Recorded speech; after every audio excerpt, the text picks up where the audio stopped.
Well, I'm almost 20 years old, and I still believe that the ground is gonna collapse under my feet, that every sky is going to fall down on top of me every time an acorn falls from a tree. So won't you please fall into me? I'm almost 20 years old now, and I'm only half the man that I set out to be. I used to try so hard to be just like my father, to respect women the way that he taught me, and to be the man he set out to make me to be. But I remember when I wrote poems like Bukowski, like I was somehow going to change the world by hiding the way I felt in light metaphors. I remember the day I started writing poems like Dan, just hoping to know that someone feels the same way that I do. Now I've been yelling at my windshield about how Detroit broke my heart, and Grand Rapids isn't being very comforting. It's hard to tell if it's poetry anymore. I think it started the night Blake and Samantha took me to my old house, and we walked around the empty shell of my past life.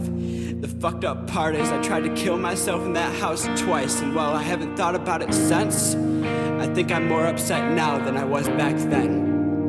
The difference is more of a bitter, lonely taste that I live with, rather than the thought of getting out of this life and losing grip on reality. I wanted to tell the story as detailed as I remembered it, not relying on facts or time, but telling the memories as I felt that they were mine.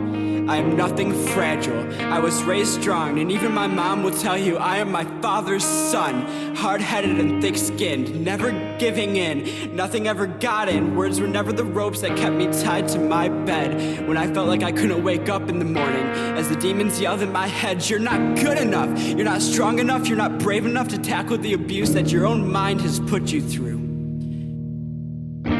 Well, I'm the bastard son of faith and addiction. I've spent way too long under the affliction of a depression that no one ever thought was real. But no one ever asked the right questions. They just want to know how you feel.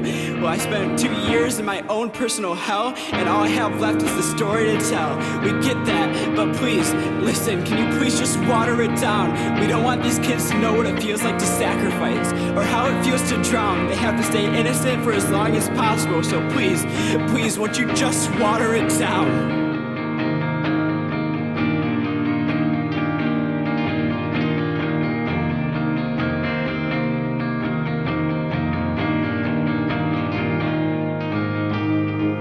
Well, I spent 2 years making frantic phone calls from bus stops and rest stops and gas stations and venues. Every single one of them a cry for help that no one ever seemed to hear. But if I picked up that phone one last time and tried to make a call to you, I don't think you'd answer. I think that you'd let me fall through just one more time. But who am I to put that on you? Who am I to tell you all my problems and expect to turn away, to not see the results, the ending decay of your own mind and the things that you wanted me to know? I didn't give up on you, I swear.